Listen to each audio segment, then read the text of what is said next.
Yes, well, Wang Yi's day began with the ASEAN plus China meeting, and during his opening remarks, he talked about the progress that has been made since ASEAN and China signed a comprehensive strategic partnership last November, how ties have been deepening and strengthening. He talked about how the two parties have collaborated in combating international challenges such as the Ukraine crisis and, of course, the pandemic, with China supplying hundreds of millions of doses of Chinese-made vaccines to this region, and no country more so than Cambodia, which has very effectively combated the pandemic.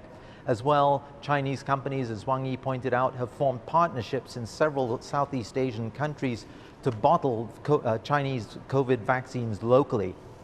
As well, he talked about progress with the Belt and Road projects, especially key rail projects, including Malaysia's multi-billion-dollar East Coast rail link, which stalled temporarily in some cases during the pandemic, but have got back on track firmly now as well.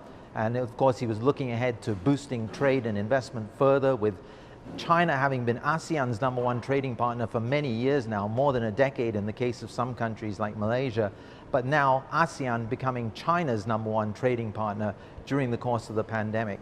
Now later today, just a short while ago actually, he was also attending the ASEAN +3 meeting, which is China, Japan and South Korea. And then later today he's mooted to possibly have a bilateral meeting one-on-one with his Japanese counterpart.